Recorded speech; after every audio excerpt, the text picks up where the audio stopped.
A little bit of everything. I think he struggled tonight to keep them from getting hits. They came out pretty hot with some hits. They paired them up together and got back-to-back hits quite a bit. They were clearly aggressive. He's always in the strike zone, and he's pretty bullish with his fastball. So that combo with some missed execution and maybe a few pitches where he could have tried something different, ended up being quite a few hits piled up. He escaped it a little bit early, and we felt pretty good about it at 3-1. But then they obviously opened it up a little bit in the fifth with the big triple. AJ, do you have an update on Luis? Yeah, he left the game with a right hamstring strain, so he'll be day to day. I mean, we're not going to know anything tonight. I think it hurt. I think it scared him. Obviously he went down to the ground. I think he tripped more than he needed to go down to the ground, or at least that's what we're hoping. He's not going to be in there tomorrow. Obviously, we've got the off day on Thursday, so we'll take a couple days of treatment and try to get him back for the weekend. But hamstrings. We'll see how tomorrow will be a big day when he shows up and how mobile he is. Bregman at DH, and then with him out, did you kind of have to scramble to find someone over at first? Yeah, no. I mean, it'd been a while since Castro played there. What was it, 2013 or 2012 or whatever it was? But the choice there in the second inning. That's a lot of baseball left to play a National League game by losing the DH. And at that point, Pfister, I didn't think Pfister was going to throw 60 or 70 pitches in the next two innings. He had a real rough next couple innings, even though they only scored one in the third.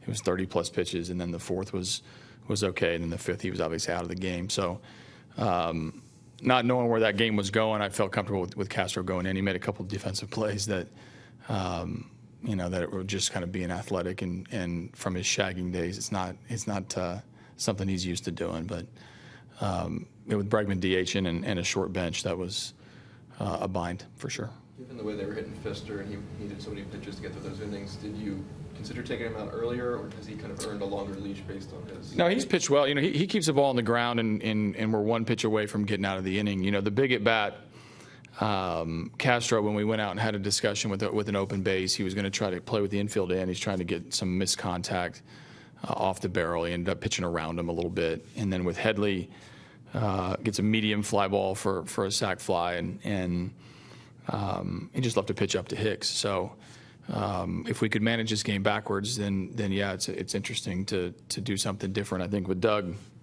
has been one of our most consistent pitchers is getting a ball on the ground and pitching himself and wiggling out of those jams. I gave him the one extra hitter for sure, and that didn't net the result that we liked. That full count block by Bregman in the eighth show you anything? Did it show me anything? No. I mean, this kid's a good kid. He's a good player. So I don't really need to be shown anything. I think he's going to get comfortable up here and get his hits. So he'll earn his keep up here, and he's clearly competing in the at bats. He's fouling off some pitches, but there's no declarative big at bat that I need to see for me to believe in him. I believe in him on the front end, and he's going to learn that success will come his way if he keeps putting up good at bats. Aside from the home runs, Sabathia kept you guys in track. What was he doing? Yeah, we didn't have good at bats early. He was really tough on us, and we go into the game really wanting to piece together some hits in order to beat him. He'd done a better job than he did tonight, keeping the ball in the ballpark. We got a couple home runs off of him, but we never pieced anything together. I don't think we had back-to-back guys get on base till the very end of his life, if at all. I'm not even sure if we did that against him. So. When you're up against that and not being able to put runners on, it was the opposite of what they were doing. They were putting base runner after base runner on and creating a little bit of havoc on the bases. We couldn't do that. So he was mixing his pitch. He pitched us backwards, which a lot of left-handers do. We've struggled with this style off and on this year a little bit, where they tease us early with off speed and then try to finish us with elevated fastballs. And that looked like that was his approach. He had pretty good stuff. And then as he had a comfortable lead, he could do a few things to try to get us out. When you were looking to find someone to play first base after Marlon went, or Valbuena went down, did you give any other thoughts to anybody else, or was it always going to be Castro? No, it was always going to be Castro. Well, it was going to be Castro, or it was going to be Bregman come out of the DH and play third and move. And leave Marwin at first. Those were my two choices. No Tucker, no Gaddis, if that's what you're asking. We've been down that path since spring training. Is that, is Castro's the only option? Tucker and Gaddis, they're not options at first base going forward. I'm not going to play him at first. I mean, in an emergency, if Castro had pulled a hamstring, I would have had to put somebody there. But no, they're not first baseman. One's an outfielder, one's a catcher.